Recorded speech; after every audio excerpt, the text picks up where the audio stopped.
They only separated them here, and they always fight with each other. Why? Because if they put them together, it all makes sense. Yeah, and the prison planet wouldn't be a prison planet anymore. That's why it was done this.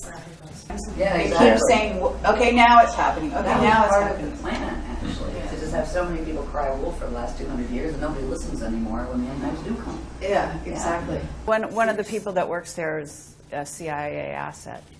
That doesn't surprise me. I wouldn't doubt several people in our workshops are too. I think they've been following us around for a long time. But that's okay. We don't do anything harmful. You know, I think they probably find the information interesting, so they keep coming back. Whatever. Who knows? It might help them.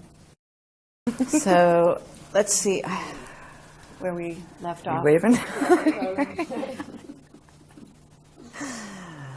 Last graph. Okay, so we're basically at December 21st, 2012, and exactly what the potential is at that moment. This is the alignment that everybody's been trying to figure out what it means we're aligned with galactic core. It's actually the alignment of the rods. If you don't know that spinning bodies have rods and chambers, you have no idea, right? So you're going to try to figure out what angles are happening, what the stars are doing. It's not about that. It's about this. It's about when this frequency comes in here, which, you know, it's stationed in there at that, you know, it's actually coming through and kind of hangs there. That's a period that rotates very slowly. So that is kind of a thing that these things pass through.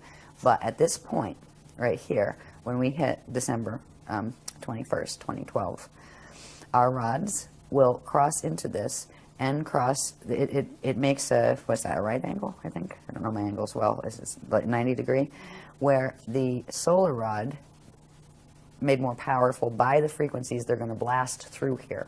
Because what they're going to do different here than when this alignment usually occurs is they are opening what's called the Processes black hole center, and they are going to beam in frequency from the parallel side for the final kick.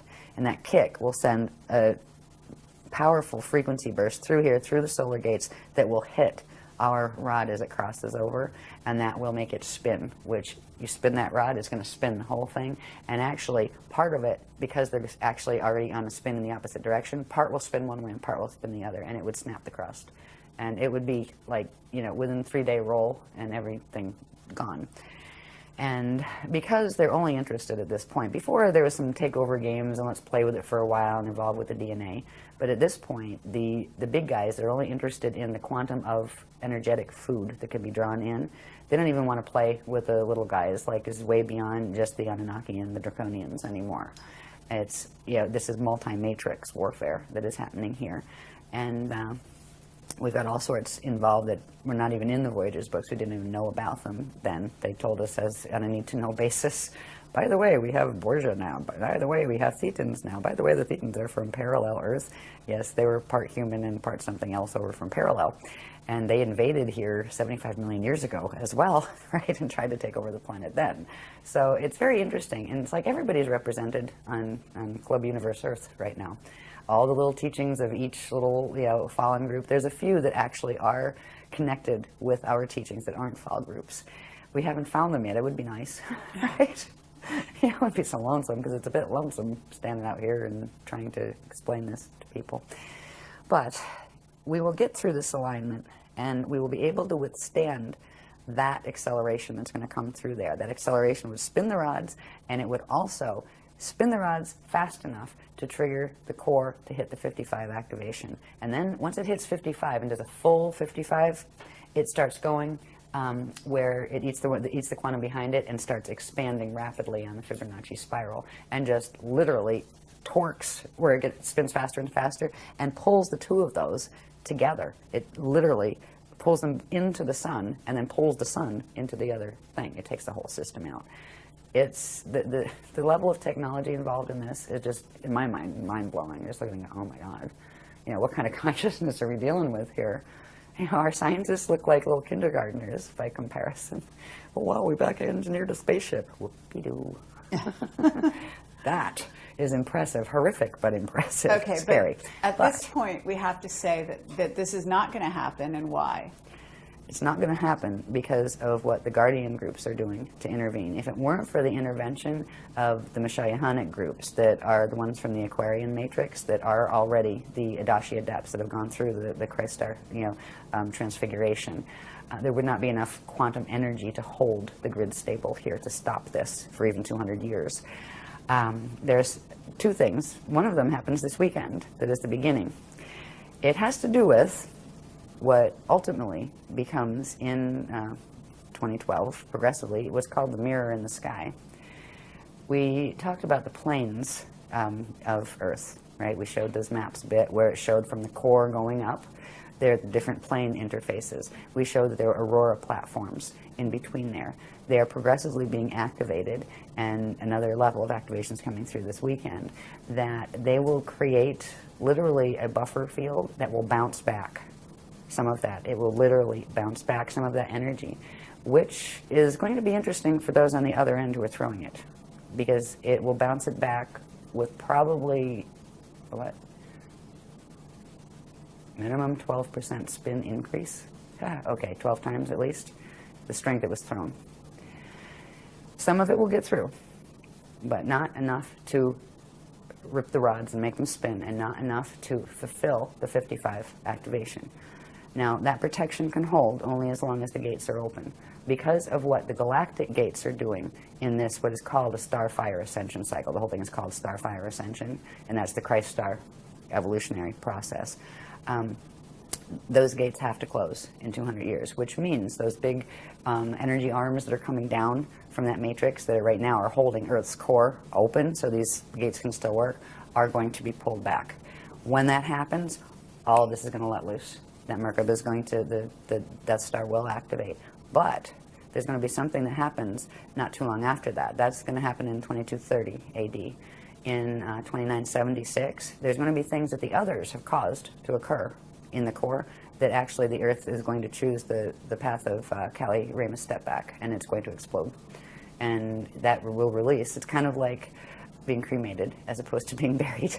Right? You can be buried in a black hole and be used and used and used while your body's still around. But if you want your spirit free, you can either do the ascension or do the step back. And the Earth is choosing the step back. So there's going to be periods after this host leaves that I'm wondering personally how many are even going to be left by that time on this planet. Because there's still the issue of the sun. And it is still going to start throwing larger gamma bursts. And there's going to be a point where that does become a problem. And a good case scenario, when it starts to do that, I mean, at first you'll start having the satellites are acting wacky. Then you'll start having stranger things happening. There will be a period, I think, and I'm not sure what time frame, they haven't solidified this yet, probably because it's still in flux. It depends on some of the things that the people on this planet choose to do, what the Illuminati choose to do, basically. Because certain things will slow things down as far as Earth changes and solar issues, and certain things will speed them up. So that's why, yeah, okay, I'm asking them if that's why they're not giving exact time frames. But there will come a time, I do believe, where there's going to be some very strange electromagnetic storms that become the norm here. Life as we know it now is going to change. The civilization as we know it now is going to change. It's just a matter of when within that 200-year period. One of the things that will accelerate it has to do with something that we're going to be learning about in this workshop that I just know a little bit about, and I'll know more by Monday like everybody else, that has to do with what the those who make wings and things are up to, the Quartium. There's a certain thing they're trying to achieve. They would like to take over this program and make that theirs and make it fall in their direction. They're not going to achieve that, so they do have a plan B that involves providing a weapon technology to the humans, the Illuminati that they're working with here. They're tricking them, actually.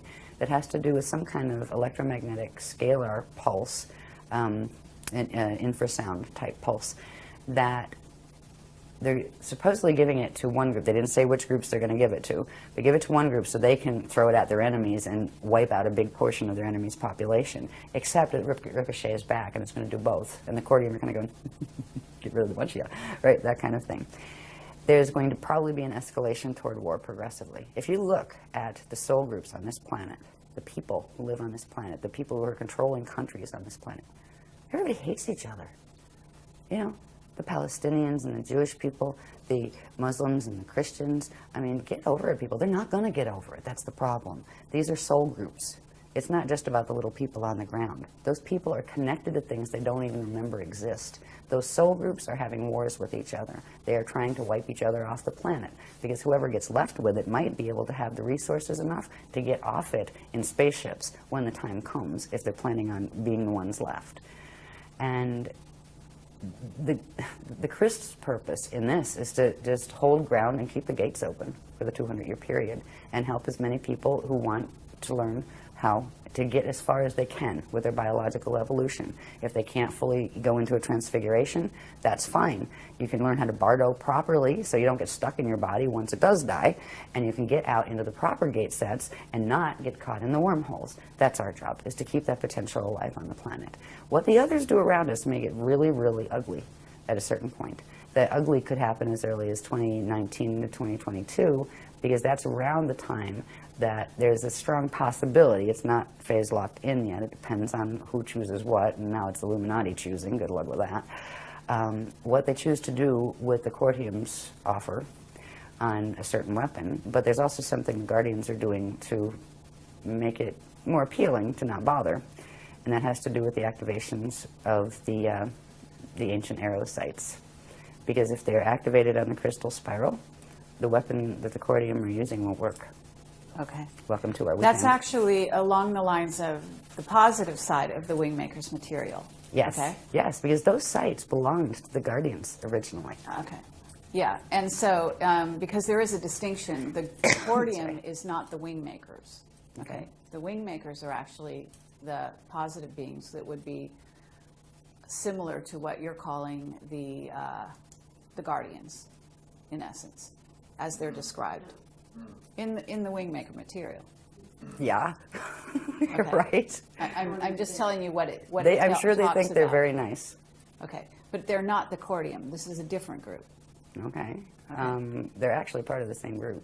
No, not according to the Wingmakers. According to the Guardians, Cordium they are the bad guys in the Wingmakers. Okay. I mean, you have to, I understand that you haven't gotten into the Wingmakers. They're still saying that the Cordium are the Wingmakers. They made up the story. Okay. Okay. I mean, right? And this isn't the people on the ground. This isn't the people who discovered the sites. I'm just telling you what the information tells you. Right. The information tells you they're two different groups. Yeah. That the Wingmakers were the original guys that came from Source, and the Cordium are the ones that have what's called blank slate technology. Yes, the That's beast. what they call it. Yeah, the beast. Okay. Mm-hmm. This is the blank slate technology, Yes. by the way. And it's not just theirs. Everybody's fighting over it that has it. But they are actually the same race group. Okay. Is what the Guardians are saying. Because I didn't know anything about the Wingmakers. And they start, they put this thing in voice, who are the Wingmakers? And they say, go look it up. Right? And they just, what?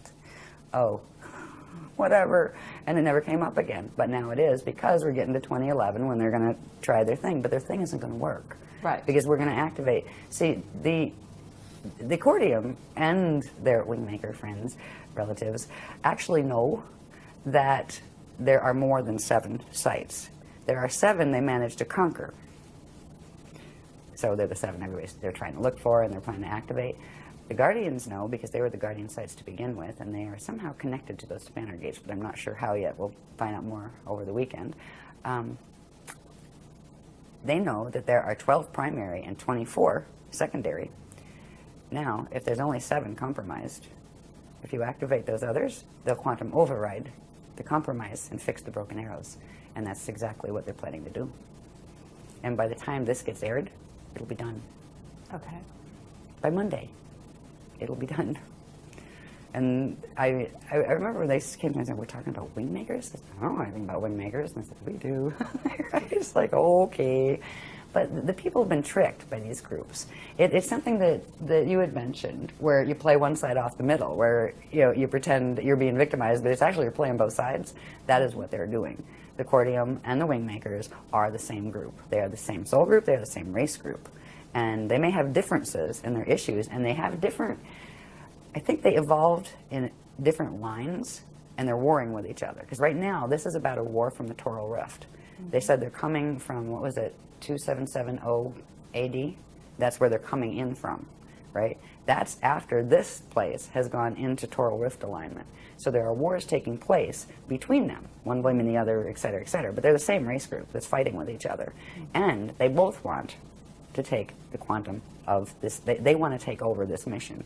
It's kind of foolish because they're taking on a bunch of big guys that you have to be really, really arrogant if you're a fallen angelic group to really even attempt. To the ones who are controlling this now, like the Borgia, are one of the strongest and nastiest fallen groups that there are, and they're huge. They have a huge portion of the parallel Vecca system that went down, and parallel Akasha. So, like in the parallel Akasha, like good luck to them with that, but they're not going to achieve it, because if it were allowed to go through, first of all, they would activate those sites. They wouldn't need to play games with giving weapons technology. They would just use it. And they would be the ones that were pushing the buttons for this extinction to occur. The whole thing is a trickery. Now, some of the things that in the sites were from our guys, right, at various times. But some of them were from theirs. That's why the art is very dangerous. Some of it's wonderful and beautiful. Others of it is coded mathematically like that, to trigger the Metatronic stuff in your DNA. So you have to be really careful. There's ways to watch stuff with a screen, right? Where you just put the screen, and there's ways like if we're the same way you do photography. If somebody takes your picture, you put the screen up. So it's really funny if you ever try to mess with somebody through a photograph, or even just find out who they are and do a psychic read. If they're good at screening, they'll come right up in your face and go, "Excuse me, you didn't ask," right? So there's these games that we play. Like whenever I do anything on video, there's the screen is there. You can do that when you're looking at the art, or the music is more dangerous, because if you get the other stuff, the sound tones work even more quickly than the optical pineal induction does as far as triggering the DNA. Yeah, so I just avoid it, the whole wingmakers thing, even though some of the art's very pretty. It's like, whatever. So anyway, but whatever their story is, I'm not here to tell their story. I'm here to tell the story that the Guardians are explaining to me about them. Because there's a lot of beings out there that are actually have done some really horrible things, and then blame it on that one and pretend they're the good guys. This is like, the old sleight of hand that has been going on. Is part of the reason why it got this bad in Atlantis, and worse, because of the trickery that was going on. So we just I kind of feel like a cosmic news reporter sometimes. And it's like people don't always want to hear the news. And I trust my sources, and I will just let people know what my sources have said. And they can do what they want with that. They don't have to agree, and that's okay. But that's what I understand about the wingmakers, and I will believe what the Guardians tell me, because they have showed amazing things in the knowledge that they have provided. I have never seen anything stand up to this paradigm that they've showed, and there's a reason, because it's the real thing. I mean, I look at it and go, oh my God, and then I kind of go, how did I survive doing all those graphs, right? And I wonder sometimes, because I just like focus on the moment and have to get done whatever it is for this thing and this thing. But this is the first time we've actually got to like just kind of go and look back and say, wow, look at all of this information. That's one of the things that helps to keep me going with it, because it wasn't fun having to, be Metatron's whistleblower. That's not the role I wanted to play. But when they showed the mechanics and showed how people were being hurt and how they were hurting the planet and they were being tricked, what was I going to do? Say, oh, I'm too scared to go and talk about it? The New Age people aren't going to like me? Too bad. I'm not here to be liked. I'm here to tell the truth. And that's kind of where it's at. But there's a lot of hopeful things to look for. We're in a calm before the storm right now. And one of the most important things is to move through the 2012 period, where we do have enough quantum of energy of anchoring that crystal spiral. There shouldn't be a problem with it, even if there's only 3 of us left standing on a beach somewhere doing it. But the more people involved with that, the better that would be for them as well as for us. Now, these activations of the crystal spiral will happen even if there is only 1 guardian left on the planet to anchor it. The more people there are, the stronger it'll be. But the people who actually do anchor it before that 55 hits will have a protection field that people who do these technologies after, they'll still get some protection field from it. But if you can get the DNA protection before that 55 hits, it will be much easier and you will have much less problem with the 55 activations than if you discovered this in 2013. You can still use it in 2013, but you will still be working with a DNA code that has been dragged into a 55 and holding. And that means right there, biological ascension is out of the question, completely. All right, that's where you work on Bardo. Okay, if the next thing you can do to evolve, to your next highest level would be to work on a proper Bardo when the time comes, which means keep your body alive as long as possible, bring as much as Christian frequency in as you can, and when it reaches its natural death point, which usually comes when the seed atom is about to burn out.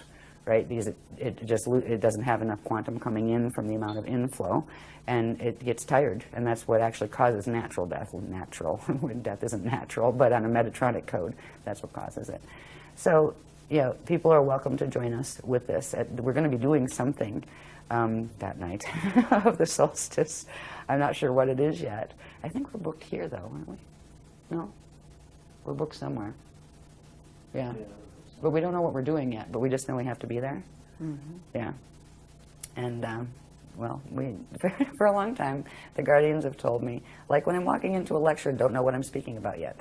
And they're like, in the elevator going up and the room is right there as soon as the door opens, and I have a napkin and a pen. And they're going, here you go.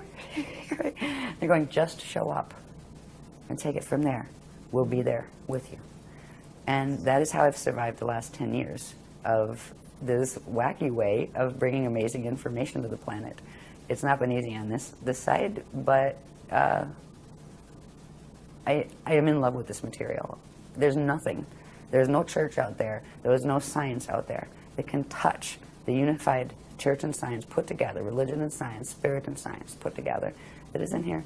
And that's why we do what we do, and we love this planet too. And so it's kind of where we're at. Any other question areas you want to go into? Okay, that's lovely, and I think that's a wonderful sort of place to end, or at least close this for now. But I do have a few questions just in general, and we could probably skip over them pretty quickly. Okay. So I think that some people are going to be wondering whether or not some of the most recent occurrences, like what happened in Haiti. And, it's on the workshop itinerary to talk about that. So if you could talk about that a little bit in terms of, because there's also a grid line in which goes through these points and joins them up. So I'm wondering if that was targeted by HARP and what your knowledge is and what you've been given on that regard. Because that is already listed on the workshop itinerary, that's something we're going to be talking about. Yes. I would be glad to answer that later, but we'll have more information. I have information on it, okay. But out of respect for the people coming to the workshop, we'll release it there first on that. See. But okay. yes, it is connected. Yes, there's a specific thing that triggered the Haiti earthquake that was done on purpose. It wasn't done to cause an earthquake, but they knew that that would be the result of it, and they didn't care, as usual. Right? Yeah, it's connected to something. Let's just put it this way. It's connected to something called the gravitron that's in the Gulf of Mexico, and it's connected to something called the Alpha Omega temples and the Spear of Destiny grids, which happen to be draconian grids, all right, the Omicron draconian. So it has to do with certain activations taking place there, and that is why that was caused. And the Chile one is also connected, but that was actually a counteraction. That has to do with the wingmakers, not the cordium. Wingmakers helped that one along. Yeah. The earthquakes aren't being done on purpose, but they are, the result of that probably happening is known when the certain grid mechanics are being done, and they're doing them anyway. Yeah, and there will be more instances like that. Okay. also, in terms of, there are a lot of people, including the governments, secret governments of countries, building huge underground bases at this time. And what is your take on what's going to happen in regard to those bases and so on? I think they're expecting the solar flares to come sooner rather than later. Okay. And there is a very distinct possibility that we will all see an end similar to the Knowing movie. Okay. Hopefully later rather than sooner. Meaning, because certainly you're not talking about you're talking after 2019, I'm assuming. Probably. See, these are some of the things that it depends on who does what here, and also who does what in relation to this mess, running through the solar grids and all of that, how fast or slow things will be. Okay. Because eventually there will be Earth changes. First thing is to wake up in 2013 and have one of those kind of, what was it, Y2K mornings? Oh, that was boring. Nothing happened, still here, right? That would be good. And that we'll probably succeed with. Then what? Then we still have a bunch of countries that are being motivated to try to rip each other apart eventually. Then we're having a bunch of people still doing grid wars, and that's not going to change anytime soon. And we still have a sun that is progressively separating from its Rasha body in Bardo ring waves, one a year. The 15th level one comes in 2022. There's also something that the Guardians have been doing, and we started this a while back when we found out, about the solar issue. Is there's something called the aquiline sun buffer field that again has to do with the planes that run through the Earth's atmosphere and also through the solar atmosphere, because the sun has a similar structure. All stellar bodies would have that similar structure of the 4 sets of 15 layers, right? And that means it would still have those places where the aurora continuum could come through. Right now, the reason we haven't seen any solar issues of a major sort happening is because of that buffer field. The Guardians put it up as soon as that prana seed closed, because usually it sends each one of those waves that come off when the dark matter body separates from the physical matter body, releases a gamma burst, and that will usually send an EMP out, electromagnetic pulse. What do they call those really big ones? Those big pulses. There's a name for them. No, the CMEs. Yes, yeah. CME. Yeah, would usually do that. In those, there would be something called a red pulse, which is an underpulse that comes with it that actually shatters matter from the inside out. That would have started on a small level already if it weren't for the buffer field that was activated. They call it the aquiline sun because if you could see it, if you see it in the astro, it looks like a glowing aqua-colored sun. It's very pretty. But it's also been keeping the gamma burst down and actually transmuting them before they come out. How long that will hold, it may hold the whole time. If not, there may be some moments where it comes out. If it's going to go into a knowing scenario, like the knowing movie, they will let us know, and there will be certain things that can be done and certain things that can't be done. If it goes that, there's always the option of what they call pulling the shield, which means the Aquafarian shield, the people who are attached to the crystal spiral, they can get them up and out, while it's still possible. And if their bodies can't, they would simply bring them through the gates. And, that's a really good way if you want to Bardo really fast, is to just go through a Stargate when your DNA can't handle it yet. Just inhale and hold. So when you go, all of your little pieces of consciousness stay together and you don't go all over the universe. It shouldn't come to that. We will be warned if it will. But that is a possibility out there, but it's most likely a later one rather than a sooner one. The most pressing issues now are going to be what humans and Illuminati do on this planet. There's a slight possibility of invasion from the sky. It's not as strong as it has been in other periods, because there's not a lot that would be gained by it right now from any of the sides. But that may change. We'll see where they go with that, and that's something that the Guardians are watching. They're also planning, the Guardians are planning their own visitation, but they're not going to use spaceships. What they're going to do are activate these particular zones that can be opened between those planes, where there will be spaces where the higher Earth planes and these Earth planes actually commingle. And they can come here and meet us halfway, and we can go there and meet them halfway. So they're going to start, and then eventually, once we get that far, the next stage will we be able to go over to that side, the first level out of here, which is going to higher Earth, all right, which is the higher Earth planes. And they will look physical. Once you get your consciousness one dimension above, where their matter is, it is physical, it is solid. So that's what we're working on now, the next phase. And so that's what it kind of looks like right now. And it's just, I find myself, like, how I deal with this, how I deal with the information that they've given me, and okay, what are we looking at here? And it's like, well, it could go this way, or it could go that way. We definitely know this part's happening, that's phase lock, but these things are still variables.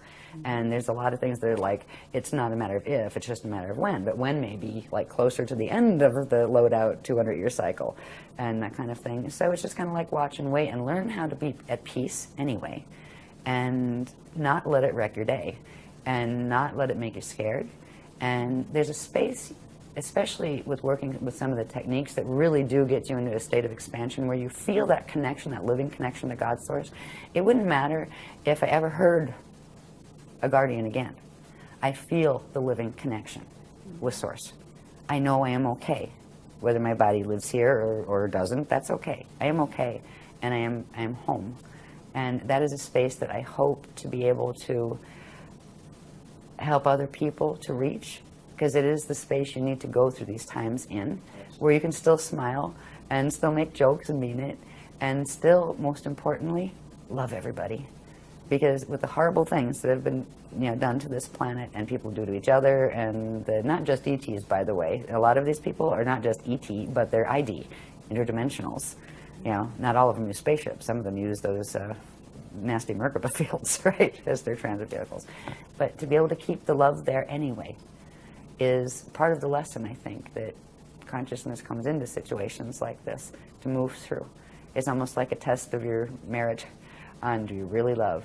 Do you really know what that means? Can you still love them even though they did that? Can you still not be afraid even though you know this is occurring? And it tests you, because we're dealing with these little emotional bodies down here that go, ah! I'm scared.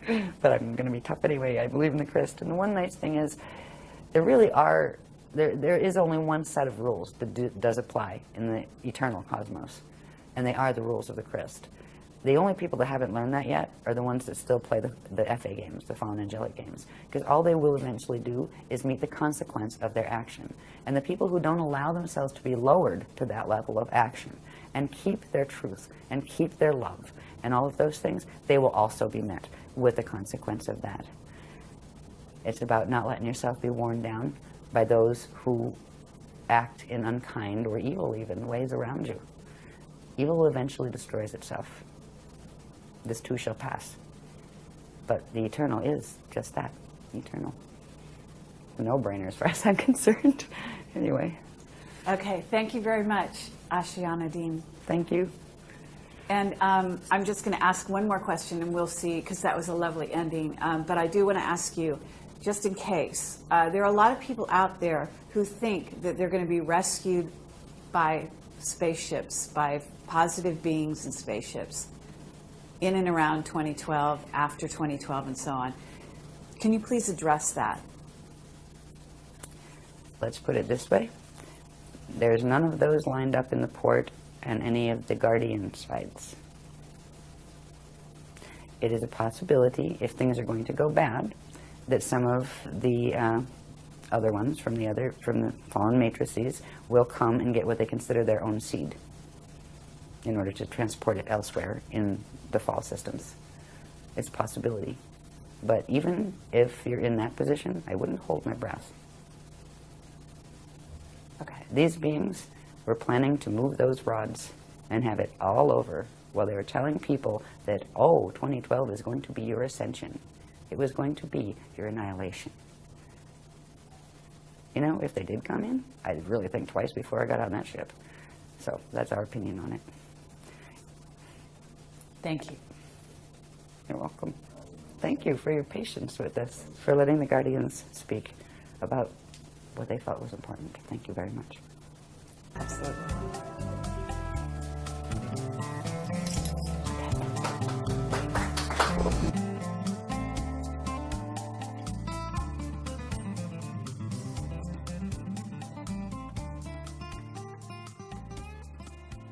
they were given an agenda that they thought without any doubt was rolling out, and it simply isn't. And those people weren't lying to us. I mean, they were convinced and they believed it, and they were leading their lives accordingly. And they still are. A lot of them are still with that agenda. You know, they're building their underground bases. They're going through all the motions. They fully expect, you know. And we have one witness who, he keeps being told every, you know, year or 6 months or something, this is it, you know. And I mean, so it's sad for them in a way, because even if they were well-meaning initially, they're telling us what was supposed to happen with conviction. It doesn't happen, and then they it's like the kind of calling, you know, wolf too many times. Yeah, they exactly. keep saying, okay, now it's happening. Okay, That now was it's part happening. of the plan, actually, to just have so many people cry wolf for the last 200 years, and nobody listens anymore when the end times do come. Yeah, exactly. Yeah. So that's where that's where this interview comes in and is fascinating, because one of the things that I've noticed is, you know, you have a churning, very difficult to get new material into that mix. And you know, I'm sure that that's part of the program, which has to do with, you know, the Earth being surrounded by those levels. But in my view, you were bringing new material. This is new material. This is fresh.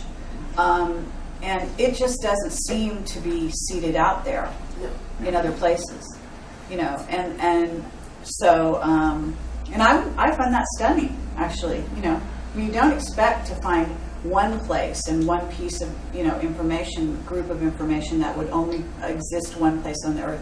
Usually there's a duplication somewhere, you know. But I'm not seeing it, so, you know. At this point, we'd be thrilled to find another. Yeah. Exactly. So, I mean, it's like, and it's the same with science. It's just like earthly science is so caught in this web of it's just a total repetition loop. and you know, and even the free energy group is having a problem. You know, I mean, getting new information and new material into this planet seems to be a real problem. It's not easy. And so that's part of what it actually causes physical pain to do it, to bring that fresh line in. Yeah. Because the body is still holding, you know, the dimensional body structures are still holding the mutation of the planetary grids. So that information has to force itself through, and you get everything from extreme bone pain and joint pain. Yeah. Because sometimes when it comes in, if a really heavy, fast line comes in, instant nausea and just heat flash. Except what's really funny is that the men get the heat flashes too. So it's not just female menopause. Yeah, I know. Menopause. Menopause. I mean, children Sure menopause, enough. because even the younger ones get it. Yeah. Yeah. So it is there. Yeah. In the beginning time, it was hilarious. Just like, well, I'm glad I have front teeth because the back ones just kept shattering. Yeah, just from the amount of frequency coming. Yeah, incredible. Through. Yeah. Fun celebrating. It's good. Yeah, I mean, I've had that very much anymore. happen also. I mean, I think that there are also places on the planet where this is more likely to happen than other places. Egypt is one of them. Some of the worst groups. Yeah, but very powerful. I mean, certain places are very powerful and can really, I mean, I've been hit just incredibly where I've just fallen on the ground and stuff, type of thing. So it can be very intense. We had one of those in England when I first went over, before we were married, and went over for the first time to the workshops over there. I think it was the second one. And I got hit so bad while I was on stage. Yeah, and literally I was like shaking. I had to call a break, and we were told by the guardians to go home now, cancel the other 5, just go. Yeah. I can get on safe rooms. And that was when they wrote the Treaty of Altair in 2000. And all of a sudden the grids weren't safe over there anymore where they had us. So it's a really nasty game, but you gotta maintain a sense of humor. Yeah, I actually think that's really important too. I think some people don't appreciate that, but you really get grouchy about it, you know. No, and I noticed that right away when I was watching your videos. I was like, oh my God, thank God this woman has, a sense of humor. Because your sense of humor was obvious, on stage. It was, that you had sort of a lighthearted ability to laugh at yourself and what was going on. I refuse to let someone take that away from me. That's something that's really important, because if you let it get to you, it won. Right? Seriously. You know, I can go through my, bitchy modes. Get grumpy and grouchy and hypersensitive to sound and light and the whole bit. It's like, turn the TV up tonight and go right? Yeah, exactly. Moments, No, I when mean, the frequency is really running high. But to let it like move me into depression or anger, it's like, okay, I can let a little wave of anger, darn it, they ever should have stopped doing that stuff, but they're not gonna stop doing it. So get over it, right? It's a good day anyway. Yeah. And that's true. if I can hold that in myself, I can transmit it. In just in my delivery and just in meeting people at all. And maybe that would give them enough frequency boost so they can do that too. That's right. Yeah. Because if not, it just gets so you can rise above and experience that space. It's easier said than done, but it's important to remember that we should be capable of influencing perspective, if not context. And we can always choose to adjust our perspective. Exactly. If we're worn out, it's not easy. Yeah. But there are moments when you can do that. And you can still come up and see it really the way it is. And be wry, at the very least, wry in your humour. Yeah. We each have our own way of being that way. I don't think there's a common way of being. But there is a common desire or a common need to recognise the importance of that. Yeah. I mean, hence the arts and drama and all of it, this just can be great release valves for what's going on and keeping people in a balanced state in the face of some pretty heavy-duty odds. Absolutely. He's a giant, he's a giant, he's a giant.